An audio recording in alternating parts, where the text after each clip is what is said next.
Herzlich willkommen zu einem neuen Video der Firma 9FF. Heute geht es mal um etwas bisschen anderes als sonst. Ich mache heute nämlich mal nichts Technisches und wie ihr sehen könnt, sind wir nicht bei uns in der Halle, sondern wir sind unterwegs. Und zwar, wie ihr wisst, ich arbeite bei 9FF schon seit ungefähr 10 Jahren. Mein Kindheitstraum war schon immer, mir meinen eigenen Porsche zu kaufen. Ne? Kann sich jeder vorstellen, wenn man den ganzen Tag lang an solchen Autos vorbeiläuft, will man natürlich irgendwann so etwas auch haben. Ja, dann habe ich lange gespart und lange überlegt, ob ich wirklich so einen Schritt wage. Dann hat sich für mich zum Glück eine sehr gute Gelegenheit geboten und diese musste ich natürlich nutzen und habe mir dann vor 1,5 Jahren dieses Auto gekauft.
Ja, wie man unschwer erkennen kann, handelt es sich bei diesem Fahrzeug um ein 997.1 GT3. Zumindest sieht er 1:1 so aus, denn die Fahrgestellnummer von diesem Fahrzeug ist eine Carrera-Fahrgestellnummer. Das Auto wurde damals bei uns komplett neu aufgebaut. Also ich hole mal ein bisschen weiter aus. Ich habe ja eigene Kunden. Ne? Also ich habe Kunden, die ich betreue bei 9FF. Und ich hatte damals einen Kunden, der hat sich dieses Auto bei uns aufbauen lassen. Der wollte unbedingt ein eigenes Fahrzeug haben, aber ein neues Fahrzeug. So, und dann haben wir eine Karosserie gesucht, eine 997.1 Carrera Karosserie.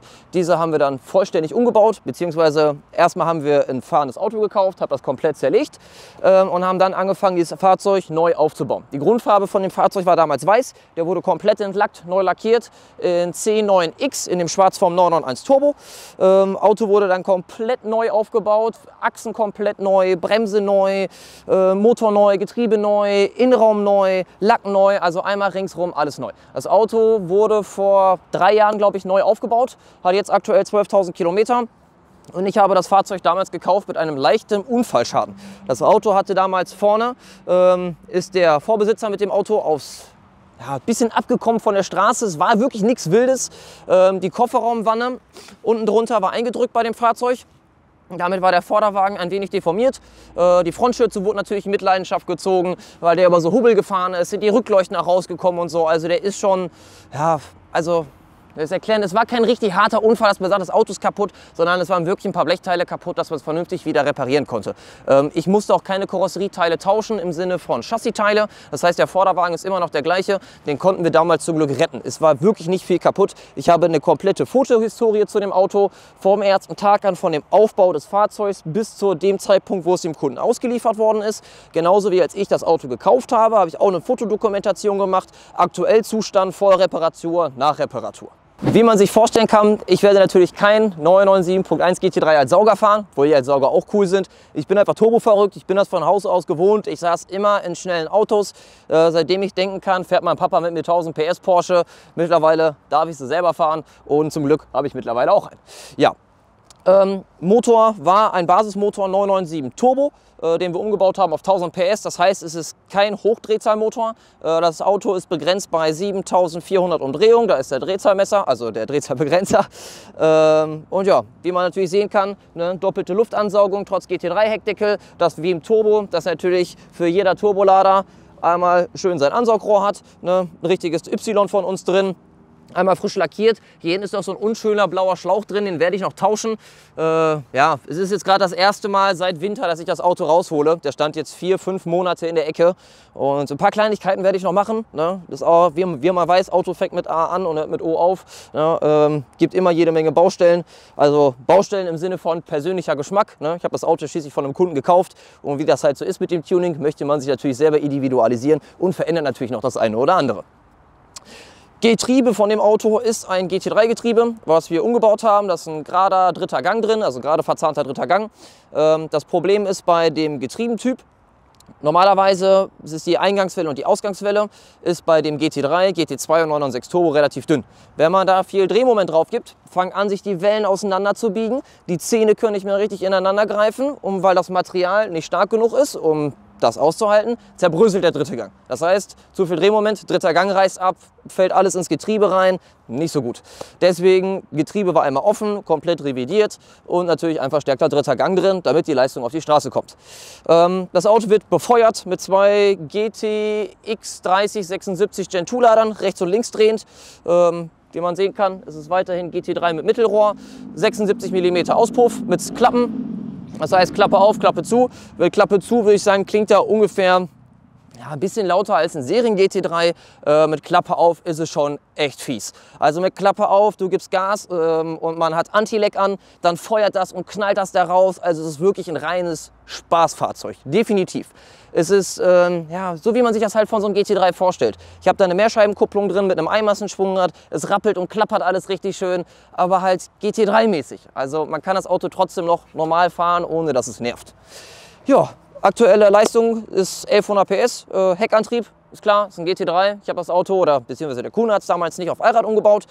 Ich finde es auch eigentlich cooler als Zweirad, weil man braucht nicht mehr als diese 1100 PS und man hat so dermaßen das Grinsen in den Backen. Man hat so einen Spaß in dem Auto. Es ist meiner Meinung nach die perfekte Leistung. Wenn man noch mehr Leistung macht, werden die Lader zu laggy und dann überfällt an die Leistung. Gerade mit Heckantrieb ist es schöner, wenn man ein bisschen ansteigendes Drehmoment hat und nicht erst gar nichts und dann volle Pulle, weil dann wird da hinten sehr, sehr weich, fängt an zu tanzen und wenn man das nicht gerade gewohnt ist, schießt man sich dann auch gerne mit so einem Auto ab. Ja, dementsprechend, da es Heckantrieb ist, braucht das Auto natürlich ein paar vernünftige Reifen. Ich fahre auf dem Auto ein paar Toyo R888 R, also ein paar Toyo Proxys. Ja, sonst kriegst du halt anders die Leistung einfach nicht auf die Straße. Das Doofe bei den Reifen ist leider, die müssen relativ schnell gewechselt werden, weil sie sehr leicht sind. Also weil sie sehr, sehr weich sind, nutzen sie sich relativ schnell ab. Dadurch, dass es Heckantrieb ist, viel Drehmoment hat man mal Wheelspin. Und dementsprechend ja, ist der Verbrauch von Reifen fast so wie tanken, könnte man sagen. Nein, Spaß beiseite. Also die Reifen leben schon ein bisschen, aber man merkt schon, das Auto frisst Reifen, definitiv. Aber klar, 1100 PS, 1300 Newtonmeter, Heckantrieb, ne, irgendwie muss natürlich halt die Kraft auf die Straße gebracht werden. Ja, wie man sonst sehen kann, ein bisschen Optik von uns dran. Ich habe unseren Schweller dran gemacht, weil ich finde, der macht lässt das Auto einfach ein bisschen breiter wirken. Das Auto ist ja schließlich kein GT3 RS Chassis. Wir empfehlen natürlich jetzt diese, ich glaube, 1,5 oder 1,5 Zentimeter pro Seite, dass natürlich so richtig breit aussieht. Deswegen habe ich mir gedacht, mache ich wenigstens unsere Schweller dran, dass er ein bisschen breiter da steht. Ich finde, lässt das Auto optisch auch sehr gut da stehen. Ne? Genauso wie unser Lufteinlass. Dadurch, dass das Fahrzeug jetzt ja kein Sauger, sondern jetzt ein Turbofahrzeug ist, muss natürlich die Luft für den Ladeluftkühler irgendwo herkommen. Und dementsprechend haben wir hier diese Aufsätze. Die werden zuerst beigearbeitet, dann beigespachtelt und dann, wenn das Auto lackiert wird, werden sie natürlich eingearbeitet und dann sieht es aus wie ein Teil. Mir gefällt das persönlich sehr gut. Manche Leute sagen, denen gefällt das gar nicht. Sie finden, das sieht richtig kacke aus. Ich finde es cool, weil nur ein Kenner erkennt jetzt, dass es kein normaler GT3 ist, sondern ein turbo aufgeladener GT3. Ja, mein Kindheitstraum, BBS E88, dreiteiliges BBS Motorsportrad, ist, finde ich, der absolute Hammer. Gehört auf jeden richtig krassen Porsche, meiner Meinung nach, einfach drauf. Wenn man sich damals die alten Cup-Fahrzeuge angeguckt hat, 996, die sind ja auch mit den E88 gefahren, beim 997 war es, glaube ich, die E01 oder E07, will ich nichts Falsches sagen, das Zentralverschlussrad mit den dickeren Speichen, auch sehr, sehr cool. Da das Auto aber damals 5x130 war, habe ich mir gedacht, ich baue den jetzt nicht auf Zentralverschluss um. Und dementsprechend ist es dann das 5x100, ist es der 5x130 Stern geworden, also Style E88. Ja, wie man sehen kann, ich habe da eine Keramikbremse auf dem Auto drauf. Es ist nicht vom Turbo der Achsschenkel, sondern es ist ein GT3 Achsschenkel. Man sieht es natürlich an der Position des Sattels. Der Sattel steht nicht gerade, sondern hängt ein bisschen weiter unten. Beim GT3 RS hängt er noch weiter unten. Für den GT3 RS gibt es nämlich nochmal einen anderen Achsschenkel. Also sprich, alle Achsteile an dem Fahrzeug sind GT3, Bremse, Achsen, Getriebe, Interieur zum Großteil. Also das Auto ist eigentlich zu, ich würde jetzt mal sagen, 90% in 997.1 GT3. Ich habe natürlich die originalen MK1 Schürzen auch dran, vorne wie hinten. Und ja, ich würde sagen, wir gucken uns mal den Innenraum an. So, jetzt sitzen wir hier, also ich sitze zumindest in meinem GT3. Wie man sehen kann, das Auto ist GT3 typisch, alles nach unten hin mit Alcantara bezogen worden. Alles neu, also das kam neu, die kam neu, die kam neu, das kam neu. Die ganze Mittelkonsole wurde bezogen. Der Schaltsack, Schalthebel, Lenkrad wurde damals aufgepolstert. Der Kunde wollte das damals so haben. Ich bin da nicht so der Fan von. Ich habe mir dafür einen 991.2 Lenkrad besorgt, habe ich aber noch nicht verbaut, weil das Problem ist, mir fehlt noch der passende farbige Airbag. Ich habe nämlich aktuell leider gar keinen und ich hätte gerne einen schwarzen, aber naja. Ich überlege nämlich, das Fahrzeug zu verkaufen, deswegen habe ich das Lenkrad nämlich auch noch nicht umgebaut. Aber dazu kommen wir nämlich später nochmal. Ich fange jetzt erstmal nämlich hier das mit Innenraum an. Also Tafeln, Türtafeln, auch komplett in Alcantara bezogen. Alle Lackteile, die sonst im Innenraum ja so normal silber sind, wurden alle in Wagenfarbe gleich mit lackiert. Ein bisschen dezentes Carbon wurde verbaut in dem Auto. Wie gesagt, wir haben viel schwarz lackiert. Man sieht es natürlich hier schön an den Luftduschen, genauso wie der Tacho.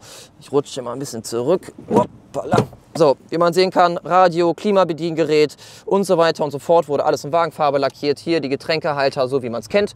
Sogar die Snow Performance Uhr haben wir auseinandergepflückt und haben den Ring lackiert. Und ja, was ich besonders cool finde an dem Auto, was für mich einer der größten Kaufgründe war, dass das Auto Cybex hat. Und zwar, ich habe hier, warte, ich klappe das mal hier mal nach oben, so, hier ist meine Sonnenblende und auf der Sonnenblende sind meine Mappings drauf. Hier kann man sehen, mit verschiedenem Kraftstoff und verschiedenem Ladedruck kann ich hier über den Map-Switch, hier ist der Map-Switch, kann ich dann die ganzen Stufen durchschalten. Warte mal, ich muss hier mal eben, so, wie man hier sehen kann, da ist eine Ladedruckanzeige. Ich gehe jetzt mal eine Stufe hoch, Map 2, Map 3, Map 4, Map 5, Map 6 und so weiter. Kann ich hier alles frei auswählen, wie ich lustig bin. Darüber stelle ich dann ein, wie gesagt, Ladedruck, Zündung, Kraftstoff. Also ich kann hier schalten von 1 Bar bis 2 Bar Ladedruck. Ich könnte auch noch eine Map 6 freischalten, die ist Rennsprit, 123 Oktan. Dann hat das Auto so um die 1250 PS, um die 1400 Newtonmeter. Das ist aber eine reine Option, wenn man eine halbe Meile fahren will. Macht für mich, für die Straße keinen Sinn. 123 Oktan VP Import kostet einfach der Liter 15 Euro. Und wenn man sich das, ja, ich denke, man kann sich gut vorstellen, dass man relativ schnell mit so einem Auto einen Tank leer fährt und wenn man dann da 60 Liter 123 Oktan reinhaut, ist das ein ganz schön teurer Spaß. Also das ist rein für Rennevents. Auf der Straße werden normale Straßenprogramme gefahren. Und ja, Map 1 entspricht so um den 650 bis 700 PS, das was ganz normal im Fahrzeugschein drin steht, und alle anderen Map-Pins sind im Prinzip rein für die Rennstrecke nutzbar, offiziell. Man kann sonst natürlich frei schalten zwischen den ganzen Maps, die sind alle gefächert von 1 Bar, 1,25, 1,5, 1,75, 2 Bar und dann gibt es auch die 2,15 Bar Stufe für VP Import. Größte Leistungsstufe aktuell 2 Bar, sind um die 1100 PS. Ich würde sagen, ist komplett daneben. Man muss die Reifen echt vorher warm fahren, muss aus dem zweiten starten, damit man auch auf jeden Fall den Ladedruck noch im dritten, vierten Gang hat. Auto fährt mit Powershift, das heißt, ich bleibe voll auf dem Gas stehen, tritt dabei die Kupplung und reiße dann einfach nur von 3 zum Beispiel in 4, gehe von der Kupplung runter nach dem Schaltvorgang, Drosselklappe bleibt offen stehen, Ladedruck ist weiterhin voll da. Das heißt, bei dem Gangwechsel immerhin volle Leistung. Sehr, sehr cool, macht unglaublich viel Spaß zu fahren. Genau, eine wichtige Sache habe ich noch vergessen. Daneben ist ja noch so ein schöner Drehschalter. Der andere Drehschalter ist für meine Traktionskontrolle. Ich kann die Traktionskontrolle frei wählen, wie ich lustig bin. Ich stelle PSM auf Off, PSM ist Off und daraufhin greift dann die Traktionskontrolle von dem Cyvex. Wenn das jetzt hier auf 1 steht, so wie hier TC1, ist maximale Sensibilität. Das heißt 100% Regelung, so könnte man sich das jetzt vorstellen. Und so weiter ich jetzt Richtung Stufe 10 gehe, kann ich in 10% Schritten die Traktion von dem Auto minimieren. Das heißt, man am besten, also ich mache das meistens so, wenn ich losfahre mit dem Auto und will das Auto ein bisschen ausprobieren, will ein bisschen Spaß haben, habe eine Straße, wo ich sage, okay, hier fahre ich jetzt mal eine Messung, dann fahre ich da 1, 2 Mal her, beschleunige aus einem relativ tiefen Gang, 2., 3. Gang und gucke, wie die Haftung ist mit Reifen und Straße, und danach fange ich dann an, die Traktionskontrolle ein bisschen hoch oder runter zu drehen. Weil man möchte natürlich immer möglichst nah an der Schlupfgrenze fahren, ohne dass die Traktionskontrolle eingreift und regelt, weil immer wenn es regelt, reduziert es Leistung und die Zeit wird natürlich schlechter von 100 auf 200. Ja, aktuell schnellste Zeit, die ich mit dem Auto gefahren bin, ist 3,78, 100, 200. Würde ich sagen, ist völlig ausreichend für ein heckangetriebenes Auto. Das ist echt bekloppt. Wenn man aus dem zweiten Gang losfährt und die Reifen sind kalt, macht man erstmal 100 Meter schwarze Streifen. Also man sollte schon wissen, was man tut. Ich habe zum Glück die, ja, ich will nicht sagen die Erfahrung, aber ich sitze seit so vielen Jahren in den Autos und weiß ungefähr, wie so ein Auto reagiert. Und dementsprechend komme ich relativ gut damit klar. Ja. Ich sitze hier in 997 GT3 RS sitzen oder wie man ihn auch kennt aus dem Carrera GT. Die Sitze habe ich damals von einem Kunden mal in Zahlung genommen. Die waren hier nicht in dem Auto drin. Also als ich das Auto erworben habe, waren hier die GT2 Klappschalensitze drin, so wie man sie kennt. So hier, wie man sehen kann. Das ist nämlich der leichteste Sitz, den Porsche im Programm hat. Das ist nämlich eine Vollcarbonschale. Ist deutlich leichter als der vom 918 Spider. Das Ding ist halt aber, nicht jeder kann in dem Sitz sitzen, weil nicht jeder ist so geformt wie ich. Ich passe perfekt in diesen Sitz. Matti, der hinter der Kamera sitzt, der findet den Sitz meistens nicht so geil, was ich aber auch nachvollziehen kann. Also es ist echt kein Langstreckenfahrzeug, sondern es ist wirklich reinsetzen, 2, 3 Stunden durch die Gegend ballern, seinen Spaß haben, Auto wieder hinstellen. Dann steht da 2, 3 Monate, ist mir scheißegal, warte auf den richtigen Tag. Dann setzt man sich rein, hat 2, 3 Stunden Spaß und das reicht doch erstmal wieder. Ja, hinten drin ist sonst noch der Clubsportbügel drin. Ich hatte überlegt, mal 5-Punkt-Rotor einzubauen, aber wie gesagt, da ich überlege, mich von dem Auto zu trennen, denke ich, kommt das für mich nicht mehr in Frage. Teppich hinten ist auch damals vom GT3 neu gekommen. Jetzt hängt da hinten noch ein Schild drin, RS 3,8 Liter. Das geht natürlich nicht. Also wenn ich das Auto verkaufe, hängt da auf jeden Fall ein Porsche-Schild drin. Das hat sich damals der Kunde nämlich selber reingemacht. Wo ich gerade nach hinten gucke, wir haben damals auch die ganze, also die Verkleidung hinten, haben wir damals auch komplett neu bezogen. Genauso wie den Dachhimmel, ABC-Säule, alles kam neu in Alcantara. Also das Auto ist im Prinzip neu. Ne? Guck mal auf den Kilometerstand. Das Ding hat 12.785 Kilometer gelaufen, nachweislich. Aktuell einen Vorbesitzer, weil dadurch, dass wir das Auto neu aufgebaut haben und wir das Auto mit 0 Kilometern wieder zugelassen haben, gilt es quasi wie ein neues Fahrzeug. Ja, zum krönenden Abschluss, also natürlich die Scheinwerfer wurden damals auch überholt. Die Streuscheibe könnte aber langsam mal wieder überholt werden. Man kann sich vorstellen, wenn man mit 300, 340 auf der Autobahn mit so einem Auto fährt, werden natürlich relativ viele Steine aufgeschleudert, die gerne auf die Scheinwerfer kommen und dementsprechend ist ein bisschen bisschen Befall vorne, aber ich würde sagen, für 12.000 Kilometer, Matti guckt jetzt an, der sieht immer noch 1A aus. Also da habe ich schon Autos gesehen, die weniger gelaufen haben, wo es schlechter aussieht. Was ich ganz vergessen habe, Carbondach. Auto hat ein Carbondach. Aktuell, das sieht gut aus, ne? Auto hat aktuell ein Carbondach. Damals bei dem Unfall, als vorne der Vorderwagen leicht beschädigt war, hat die Karosserie ein bisschen angefangen zu arbeiten. Deswegen sind hier leichte Risse in dem Dach, ist aber rein in der Lackierung. Ne? Das Auto, also der Lack ist darunter schwarz lackiert. Ich habe das jetzt nur foliert. Wir haben das vorher einmal leicht angeschliffen, damit es halt einfach nicht so schlimm aussieht. Ich wollte das Auto ursprünglich auch eigentlich noch mal ganz lackieren. Aber wie das halt immer so ist, letztes Jahr, als ich das Auto gerade fertig gebaut hatte und wir die ersten Meter fahren wollten, hat sich ein Kunde bei mir gemeldet und hat gesagt, ey, ich fahre auf eine Rennveranstaltung, willst du nicht mitkommen? Und da dachte ich mir, boah, cool, ey, das erste Mal mit meinem eigenen Auto fahren. Das Problem ist aber, die Kotflügel waren noch weiß, weil ich habe nämlich zu dem Zeitpunkt keine Kotflügel passende bekommen, also in schwarz natürlich. Deswegen habe ich damals dann auf weiße zurückgegriffen. Und da ich, nachdem das Auto fertig war, ein Wochenende später fahren wollte, haben wir uns dann kurzerhand überlegt, wir folieren das Auto teilweise, damit ich halt an der Veranstaltung teilnehmen kann und das Auto nicht bunt oder wild aussieht. Deswegen ist aktuell das Dach halt noch foliert, sind hier halt diese Streifen drauf, weiße Kotflügel, weiß foliert auf das Auto und halt die Zahlen. Sollte so ein bisschen angelehnt sein an das Salzburg-Design. Ich würde sagen, für eine 2 Tage schnelle Lösung ist das auch alles ganz gut gelungen. Und ja, also wie gesagt, ein bisschen Lack würde er brauchen. Ich würde das Dach auf jeden Fall einmal nochmal lackieren. Das brauche er auf jeden Fall. Wie gesagt, die Risse sind einfach doof. Einmal anschleifen, einmal lackieren. Danach ist das alles wieder weg. Ja, ich glaube, sonst war es das eigentlich im Großen und Ganzen erstmal zu dem Auto selbst, was zumindest Optik und so weiter angeht. Genau, die ganze Optik an dem Auto ist original 997.1 GT3. Also es ist eine originale Front, es ist der originale Luftauslass. Ich habe vom Cup noch die ganzen Gitter reingemacht. Ich habe auch noch eine Cup-Lippe liegen. Die Cup-Lippe habe ich aber noch nicht angebaut. Wie gesagt, das Auto stand jetzt 4 Monate in unserer zweiten Halle. Und ja, ich dachte mir, heute ist der richtige Tag, um das Auto mal wieder rauszuholen. Flügel ist natürlich auch 997.1 GT3, ist auch ein originaler Flügel. Die Heckschürze ist vom 997.1 GT3 RS. Ich hatte nämlich keine originale .1 GT3 Schürze mehr, deswegen ist jetzt halt eine GT3 S Schürze dran gekommen. Aber ich denke mal, ob jetzt GT3 oder GT3 RS, die meisten freuen sich eher noch, dass irgendwo in der Teilenummer noch was vom RS mit drin steht. Ja. Was kann ich sonst noch großartig erzählen? Ja, Auto hat halt Cybex, deswegen halt Launch Control, Brake Boost und Power Shift. Launch Control ist richtig fies, da muss Matti gleich mal ein Video einblenden. Das feuert unten aus den Wastegates raus und das leuchtet und lodert blau aus dem Auto raus.